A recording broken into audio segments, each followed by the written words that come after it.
Hi friends, this is Sai Madhav. Today we will deal with art of insurance companies. See, insurance is classified into two types.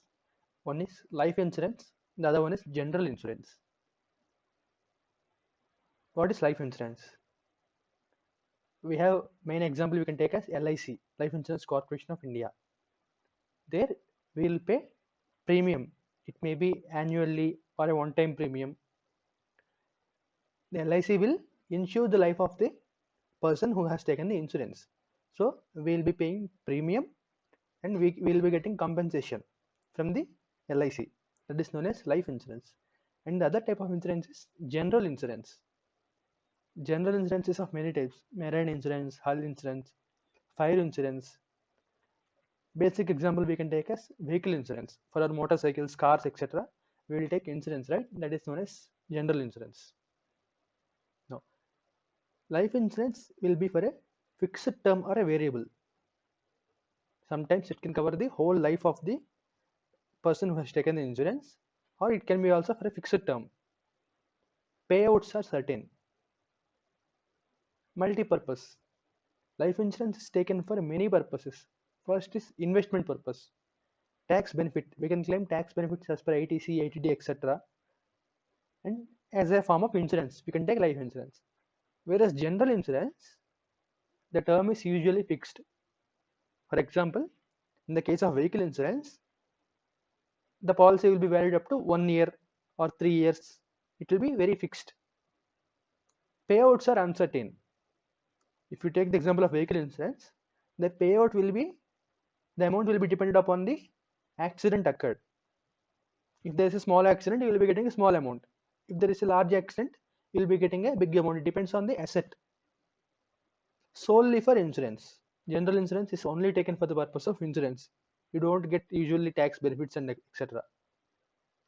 Now, how the insurance process works? Insurer is the company providing insurance. Insured is the person who has taken the insurance contract with the company.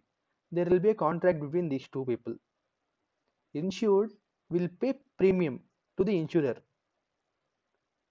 Insurer will undertake the risk of the insured.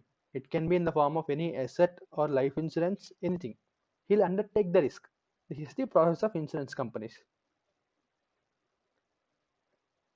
Financial statements of insurance companies. What are the statements required to be prepared? Balance sheet, P&L account, separate account of receipts and payments, and revenue account in accordance with regulations. These are the statements to be prepared by the insurance companies. Total there are 3 schedules. Schedule A is for life insurance company. It has 4 parts. Schedule B is for general insurance.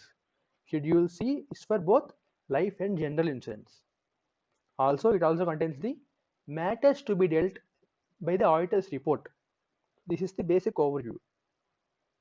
These are the statements to be prepared: balance sheet, P&L, separate account of receipts and payments, and revenue account in accordance with 3 schedules ABC. A is for life insurance. It is divided into 4 parts again. B is for general insurance. C is for both of these. Now starting with Schedule A. Schedule A life insurance has 4 parts, right? Requirements of Schedule A of IRDA Regulations 2002. Part 1. Accounting principle for presentation of financial statements. Part 2 contains disclosures. Part 3 general instructions. Part 4 important one, contents of management report. This is the basic overview. We will go into detail now.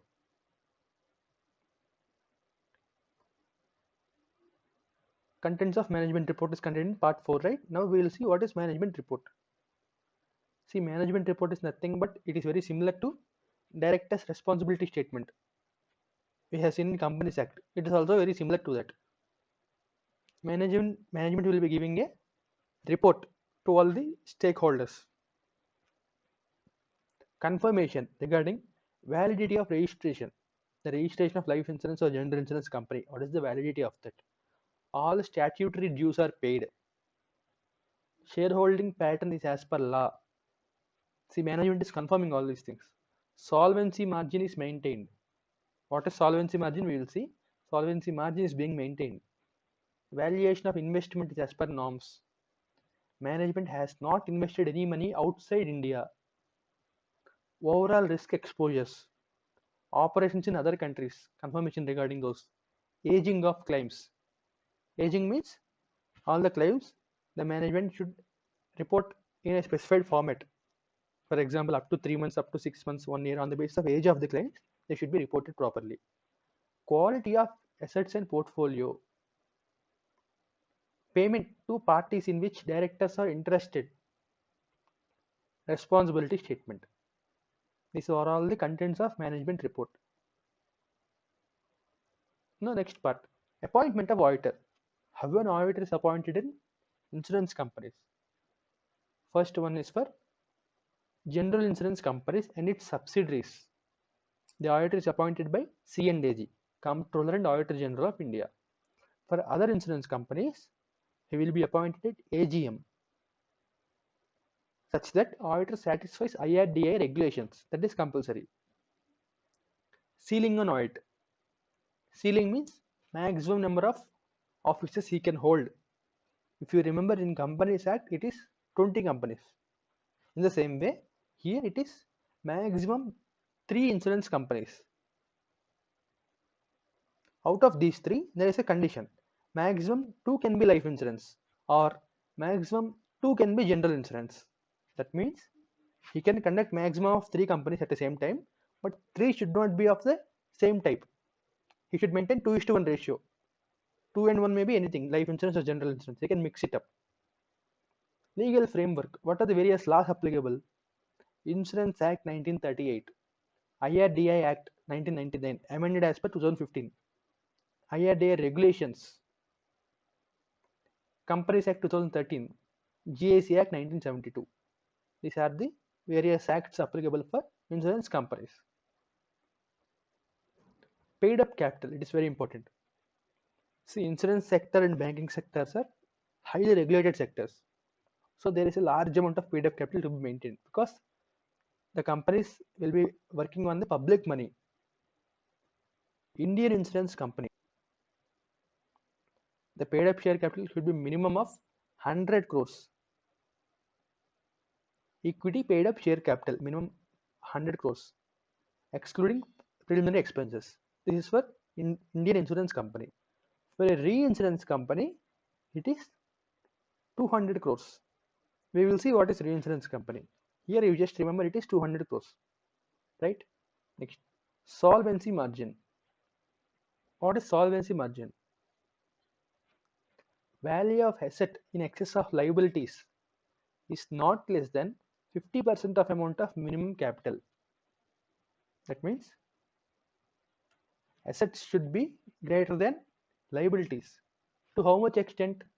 Not less than 50% of amount of minimum capital. This minimum capital we have studied, right? On the basis of 50% of such amount, the asset should be more than liability side. That is solvency margin. If failed, if the insurance company failed to maintain the solvency margin, authority, that means IRDA, shall specify a level of solvency margin as control level of solvency. If this limit is not properly maintained, the authority will specify another margin, that is known as control level of solvency, CLS. If that is also failed, submit a financial plan to authority indicating action to correct deficiency. If that limit also failed, then you should uh, submit a plan to authority indicating the plan how you will get out of this. If you failed in that also, order of winding up will be passed by the authority.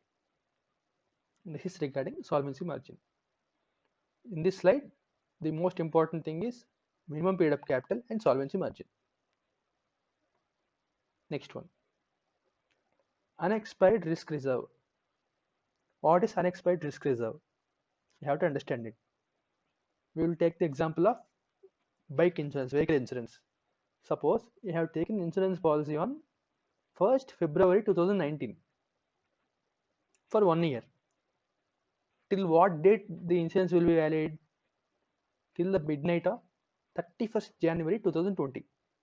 for 1 year, right? Now the company closes its books on 31st March 2019. When the company is closing your book, you have paid the premium amount for whole year, but only 2 months have elapsed, February and March. There is still 10 months pending for the risk. Even in 10 months, you can apply for the compensation claims.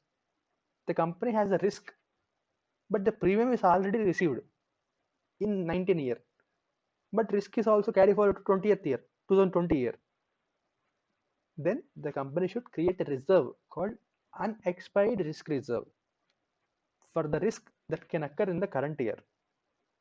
That is the basic concept of unexpired risk reserve. What are the methods of calculation? It can be calculated in two methods. One is proportionately on the basis of days. Basis of days for 2 months, this is the amount. For 10 months, how is the amount? On the basis it can calculate. Or directly 50% of premium. As a whole, you can take 50% of premium as unexpired risk reserve. For only marine hull insurance companies, 100% amount is taken. Right? This is regarding unexpired risk reserve. Audit of revenue account items. The auditor will audit the following items. What are the revenue account items? Premium incomes. Premium is the income for the insurance company, as we have discussed. Claims provisions, claims paid, commission or brokerage, and operating expenses. These are all the revenue account items. First one, premium income. It's very important. No risk assumption without premium. Risk should be assumed only when premium is received by the company. The auditor should check that. The auditor should evaluate or check compliance with IRDA regulations. Internal control systems, cover notes, internal checks, revenue recognition, how the income is recognized. The auditor should check whether it is proper or not. Premium received in advance. If premium is received in advance, how it is dealt in the books of accounts. Cancelling and refunds. If there is any cancellation of policy or refunds, how is the process being dealt? GST on premium. There is also GST on premium. What is the accounting done for that? Whether it is proper or not.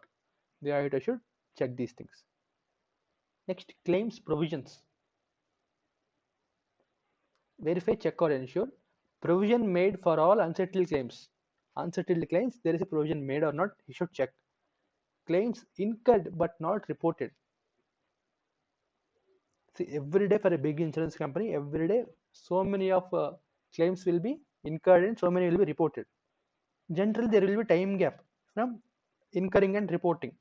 For that also, some claims should be recognized. The auditor should check those. Provision for legal liabilities. Arbitration and litigation. See, if the insured person says he should get claim, but the insurance company don't agree to that, they both can go to courts, arbitration, litigations, etc. So, what are the claims involved in those things?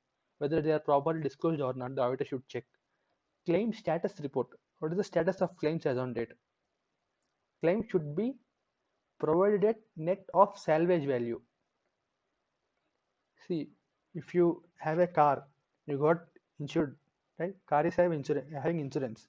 Now there is a major accident occurred, and you are claiming whole compensation from the insurance company. Okay, but the insurance company can sell the car, and the scrap value should go to insurance company. The claim paid should be net of the salvage value. If some 10,000 is received from the salvage value, you should net off the claim amount. Salvage value received, how it is accounted in the books of accounts. It is regarding the claims paid. Next point is commission or brokerage. You might have heard the word about LIC agents. Agents are the persons who do the business on the behalf of insurance companies. Commission or brokerage is the expense paid by the insurance company. Ensure or examine. Commission is paid only to the agents of the company. Only the agents are receiving commission or not. You should verify. Limits specified by IRDA. There are some limits specified by IRDA. In those percentages only, the amount is paid or not. Agent not blacklisted. The agent should not be blacklisted. Paid as per rate. whether they're actually paid as per rate or not, paid for solicitation, for getting business. Solicitation means getting business. Whether he is paid to get business or something else, you should check that. Agents registrar containing names. You should check the agent's registrar. What are the names of the agents? No. Commission outgo. All these things the auditor should verify in the books of accounts. The last part is operating expenses. What is operating expenses? Expenses relating to business. Verify all expenses relating to business are mentioned in Schedule 4 to financial statements. Expenses above 5 lakhs or 1% of premium, whichever is higher, shown separately. If the expenses more than 5 lakhs or 1% of premium amount, whichever is higher, should be shown separately. They should not be included in other incomes. They should be shown separately. Indirect expense should be shown separately. They should not be included in operating expenses. This is regarding the P&L account items. Next one.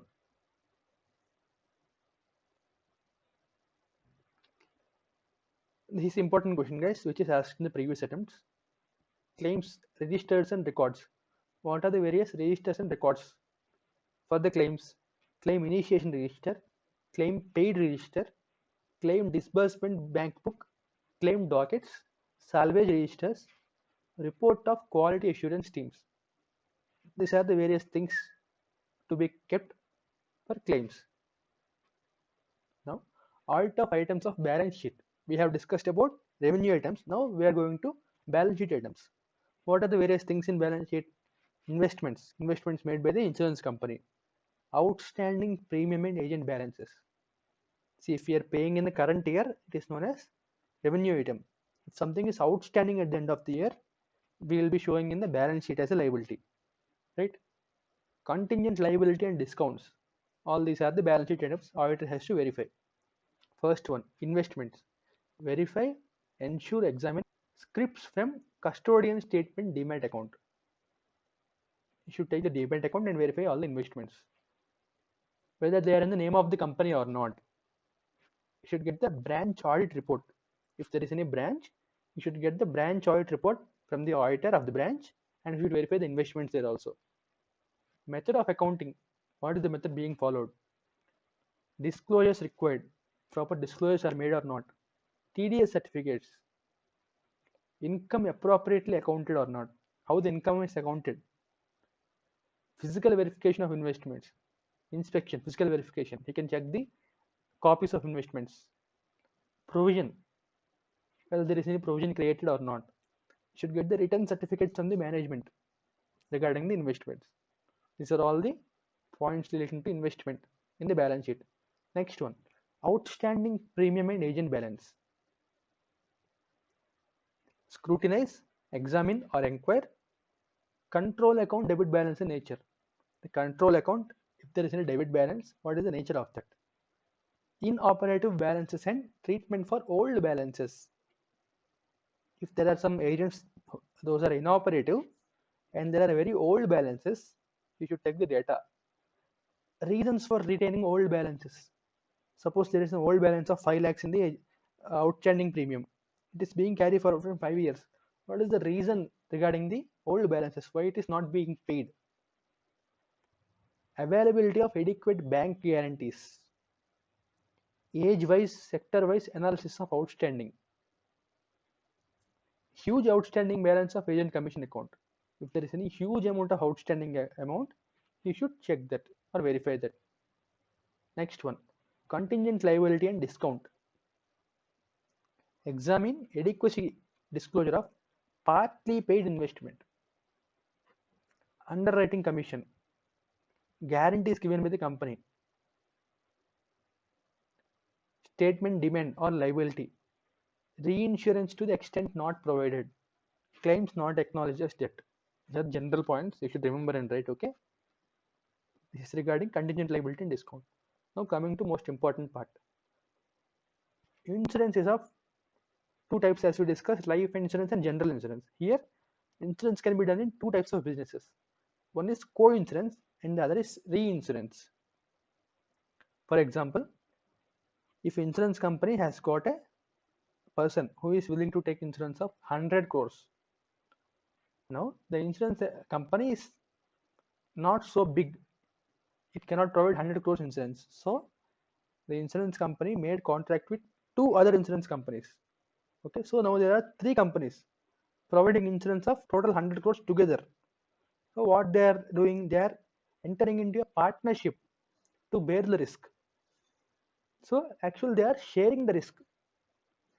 This is known as co-insurance. Reinsurance means you have already taken 100 crores insurance. Okay, after taking that, you are willing to reduce the risk, to discharge the risk. So you delegate your risk to other insurance companies. Here you are reducing the risk. In the co-insurance, you are sharing the risk. Okay, in the co-insurance, there is a separate contract between each insurance company and the insured directly. But in the case of reinsurance, there is a contract between insurance company and the other insurance companies. Okay, see, co-insurance is partnership in bearing risk, partnership. Reinsurance is delegating the risk, that is transferring the risk to reinsurance companies by ceding company. See, if you are giving insurance, that means you are giving reinsurance outwards. You are known as ceding company. The other company, it is receiving insurance, that is reinsurance inwards. Okay, that is receiving. This is regarding co-insurance and reinsurance. Types of reinsurance. Reinsurance can be done in two types: facultative and treaty. Facultative means for each insurance contract, separately you are entering into reinsurance. In the case of treaty, you are entering into one agreement. So all of your contracts will be done reinsurance. Understood? Facultative means depends upon each and every contract. Treaty means all together as a whole. Facultative is the oldest method. Individually negotiated. Advantages when risk is calculated from treaties. Risk is already calculated. Automatic cover is exhausted. If this treaty is exhausted, insurer don't want treaty's burden. Treaty is like a burden. So when you don't want such burden, number of risk is small. If the risk is small, then when these things are present, you can go for facultative reinsurance. Treaty reinsurance, policies are negotiated as a whole. As a whole, policies are negotiated. This treaty insurance can be done in two types: proportional and non-proportional. Proportional means the premium and the claims will be divided into proportional ratios. Whatever 2:1, 3:2, whatever it is, the premium and the commission payable will be proportionately divided. The non-proportional means a lump sum amount is paid actually. It is not divided into proportional. That is non-proportional. These are different types of examples given here. Now, what should the auditor do? This is important part for us. Reinsurance inwards are accepted. That means you are getting reinsurance from other companies. What should the auditor do in order to check these things? Reinsurance inwards. You should check the regulations of IRDA. For this is the common point. Approved program, whether it is approved to get the reinsurance or not, including foreign arrangements. If the foreign arrangements are there, they should be included. Portfolio withdrawals, if there are any withdrawals from the portfolio. Appropriate provision in incurred but not reported. You have already seen incurred but not reported. If there is appropriate provision given there or not. Confirmations of closing balance. If there is any closing balance, you should obtain confirmation regarding that. Outstanding claims and provisions for doubtful recovery. These are all the various things the auditor should check for the reinsurance accepted. Next one is reinsurance outwards, that is ceded. The auditor should check underwriting return, pattern, category and percentage of premium and commission. Events occurring after balance sheet date. Confirmation of balances. Accounting aspects. Whether cash loss recoveries have been claimed and accounted. Forex regulations. provisions and agreements. These are all the common points you can write for reinsurance inwards and outwards.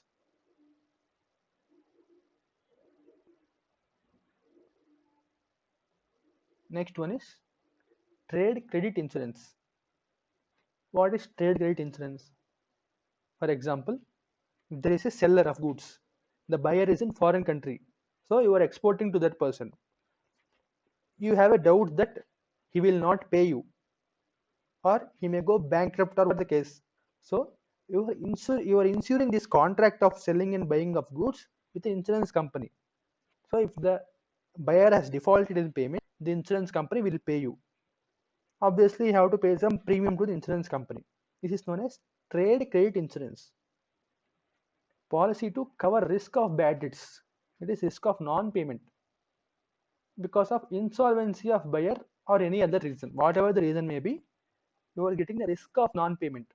To cover the risk of non-payment, you are entering into trade credit insurance. This is domestic risk or export risk. If you are doing export business, it is export risk. When you are dealing domestically, it is domestic risk. What are the basic requirements? Non-receipt of receivable. You did not receive the amount you have to receive, then you can go for this. Goods or services traded at fair value. They should not be related parties. Okay, goods and services should be traded at fair value. Receivables are not outsourced. You should not outsource the receivables. That means you should not factor those. Buyer-seller relationship should exist, and premium you have to pay on the contract. Then only you can go for trade credit insurance. What are the types of life insurance policy? Term production plan, pure endowment plan, money back plan, whole life insurance, unit linked pension, annuity and group insurance. These are the various types of life insurance policies. Just go through this. Next one is audit of life insurance business. This is very important for new syllabus. Old syllabus, this part is not there. In the new syllabus, it is included. How do you audit the life insurance businesses? Up to now, we have discussed insurance companies as a whole. Now we are dealing with specifically with life insurance companies. Actuarial process. Actuaries are the professionals. Okay, what should the actuaries do? Role of actuaries: concentrate on product development. They develop the products, they develop the policies. Model development, they develop the models of policies. Statutory valuation and reserving, they'll value the statutories. Okay, business planning, solvency management, business valuation and profitability. Actuaries are the major experts in the insurance industry. Okay, these are the roles of actuaries. Now, what should the duties of auditor be in the case of actuaries? Check valuation of liabilities. Is duly certified by actuary or not? See, you cannot deal with the work of actuary. You should just see whether the business is having the work done by actuary or not. Assumptions considered. What are the various assumptions the actuaries has taken? Valuation is in accordance with guidelines and norms of IRDA or not?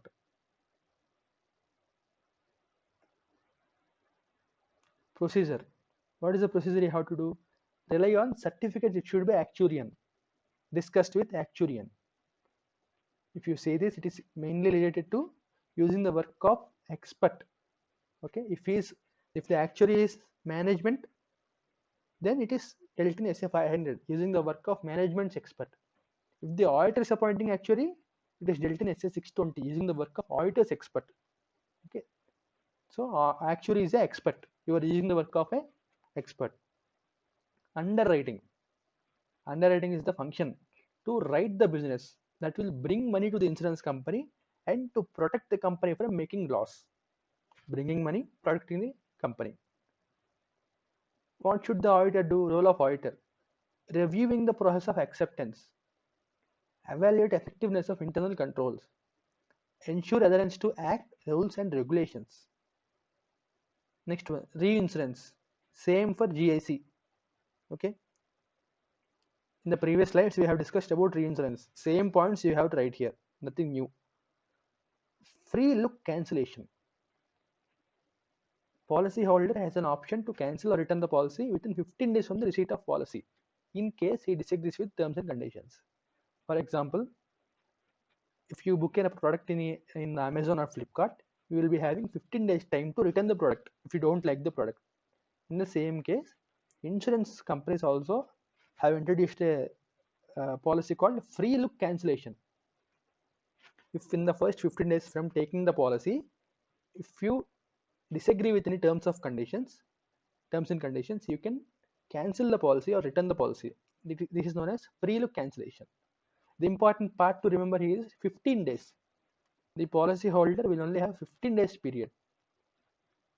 Now what should the auditor do? Check or verify. Free look cancellation request is received within 15 days. 15 days is very important. Even on the 16th day morning also, this is not acceptable. Signature of policy holder is appropriately initiated. There should be a proper signature. Recording appropriate entries for refund. You would have got premium amount, right? Now you are refunding the premium amount. How the accounting is being done for refund, that is to be checked by the auditor. Policy lapse and revival. Lapse of policy due to non-payment of premium. See, if you take the example of life insurance or the general insurance companies, premium is usually paid every year. There is some grace period provided. If you do not pay the premium amount, your policy will be lapsed for non-payment of premium. Then what happens? The protection ceases and the benefits are forfeited. That is to be checked by the auditor. Even agents do not get renewal commission. Agents are doing the business, right? If the policy is not renewed, agents also do not get renewal commission. Duties of auditor. Due dates are properly recorded and maintained. Due dates for premium amount are properly recorded and maintained. Policy marked lapsed due to non-payment. If any policy premium is not paid on that, it should be marked that non-payment of premium. For revival request, verify proper internal controls and receipt of outstanding amount. After a certain period, grace period, the policy lapses, right? Then the policy holder can request for revival.